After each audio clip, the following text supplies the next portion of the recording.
Hi guys, I'm joined today by Charli, who is cool with design and stuff like that, and she's going to give you 3 lovely tips as to improving your general brand online. So when you create stuff online, having your online presence and like your branding like really unified is really important. How do you think your online presence is? Do you think it's quite unified? I've done better recently because I've been getting the same sort of names across everything. That's good, yeah. But I'm still battling between whether I call things mid-T or Jondbarker. Yeah. Because people associate different things with different parts of it. And yeah, I need to either choose one or the other. But visually, it's a cluster. Yeah, my visual branding so far is confusing because I'm constantly moving job to job as well. So, like I said when I first met you guys at the party, whenever I'm like, I'm a beauty vlogger photographer, straight after that I'll go on tour with musicians, and then what you'll see is either live music or you'll see attractive people being photographed. And then it will get, as soon as you start to think, okay, that's the kind of stuff John does, I go and do like a science talk for 2 hours, and I'm not very consistent with work. Well, I think that tip number 1 for online branding would be to keep things simple and consistent, because that way, no matter what content you're creating, no matter what platform it's on, if things are simple and they're consistent throughout, that'll just immediately tie everything together. So like maybe you said like you do photography and behind the scenes stuff.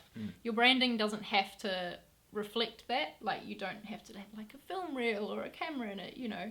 If you keep things simple, then you keep it open to do whatever you want, and it can all fit within your brand. Okay. So tip number 2 for keeping things simple and consistent, I think if you're not a designer, instead of trying to design some crazy logo, the best thing to do is pick a really nice typeface and set your name in it. So everyone can currently, like all your videos, use the same font. Yeah, and you've just got something simple to use throughout.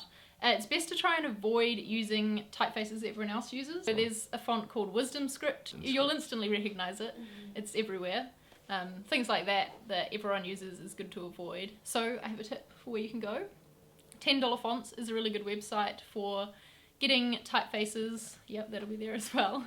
They are kind of unique because it's like a small type foundry website, so I don't often see fonts that I get from there being used elsewhere, so finding something unique is really important. People don't really like to spend on that kind of stuff, so it gives you your own little edge because no one else will have it. Exactly, and I mean it's only like $10, so that's really cheap.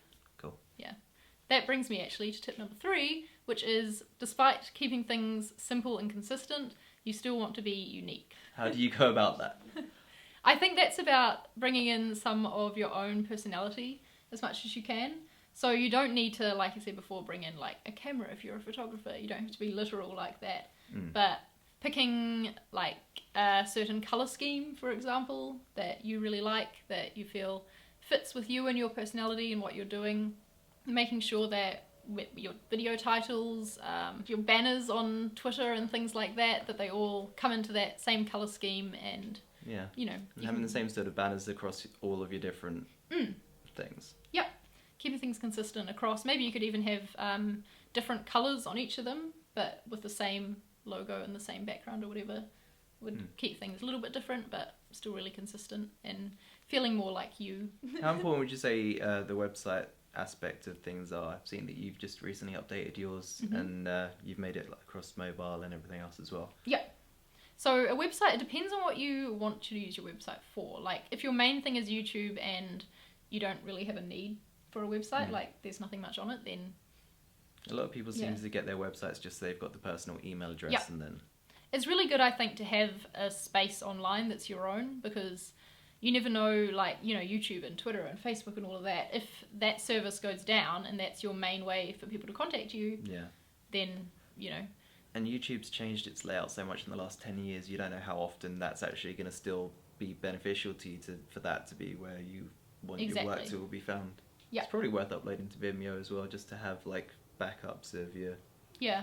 I think that you can't put your faith in one platform too much, and it's really good to have your own space online that does match with the identity of all of your other things as well, and it'll just make you look a lot more professional, I think. So if you found that useful information, you can go click on her face and go to her channel. It's full of all kinds of beautifully shot things and loads of designs. She also makes t-shirts and other things like that. I'll put links to all of that down here. Thanks, John. If you like the video, you can give it a thumbs up. And we've got one that's going to be over on her channel as well, where I'm going to talk to you about photography.